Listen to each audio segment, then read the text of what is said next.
شريعة ربنا نور شريعة ربنا نور. Allah ciptakan kita untuk kita menikmati yang halal. Kita boleh makan, boleh minum, boleh mengejar prestasi tertinggi di dunia. Silakan kejar titel tertinggi di akademik Anda. Silakan kejar tertinggi prestasi dalam bisnis Anda, dalam rumah tangga Anda, dalam pergaulan Anda, dalam jabatan Anda, segala macam. Tidak ada masalah. Yang penting konsepnya halal. Boleh saja. Ya. Tidak dilarang. Dan itu adalah salah satu juga sebab Allah menciptakan kita. Asal yang Allah halalkan boleh. Allah perintahkan silakan. Dan tidak untuk yang lainnya.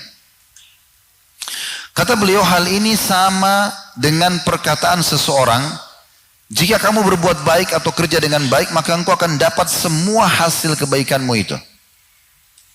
Jadi barang siapa yang beramal soleh, maka pasti akan kembali kepada dirinya sendiri. Ini dikutip dari kitab Tariqul Hijratain di halaman 222. Maksudnya, Ibnu Qayyim rahimahullah mengatakan bahwasanya Allah tidak butuh dengan kita. Teman-teman sudah tahu belum?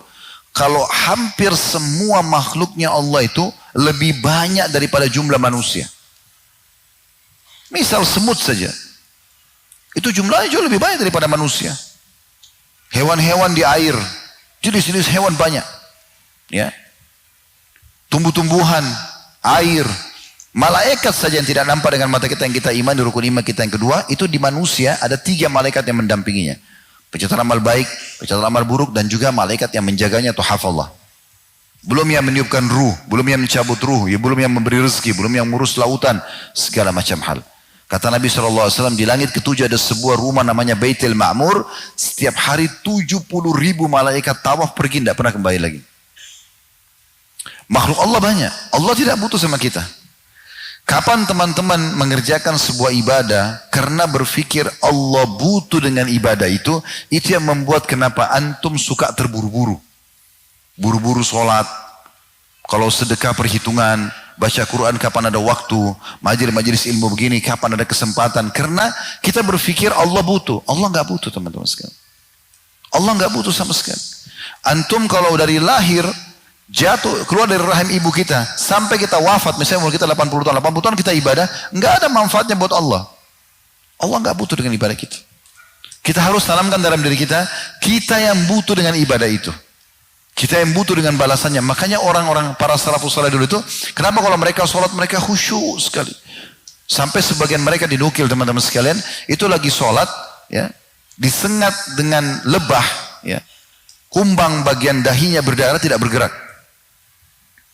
Seorang sahabat Nabi, seingat saya namanya Ka'ab radhiyallahu anhu, beliau pernah berjaga-jaga di perbatasan di peperangan antara musuh dengan kaum muslimin. Dia lagi sholat malam, lagi baca surah Al-Kahfi. Di semak belukar, rupanya ada musuh yang lihat dari jauh. Dipanah dengan anak panah, jatuh kena di jantungnya. Kita kalau kena silat sedikit saya sudah sakit. Ini kena anak panah yang tajam, tertusuk, nggak bergerak sama sekali. Lagi sholat, dia nggak bergerak sama sekali. Kemudian musuh itu kena ragu, malam-malam gelap di semak belukar. Dilepas anak panah yang kedua, pas di sebelah anak panah yang pertama. Sobek lagi, berdarah lagi, tidak bergerak. Sampai 10 anak panah. Karena dia sudah rasa sudah berat, maka dia pun ruku.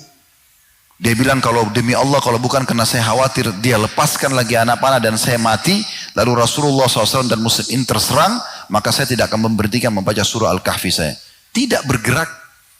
Kadang-kadang kita hanya mungkin digigit semut, mungkin sedikit kotor, mungkin ini dan itu, sudah nggak bisa khusyuk dalam sholat. Kenapa? Karena kita selalu berpikir, sholat ini kan Allah yang butuh. Kita kayak store kewajiban saja. Nggak, kita yang butuh teman-teman sekalian. Tanamkan itu. Semua ibadah ini kita yang butuhkan. Ya.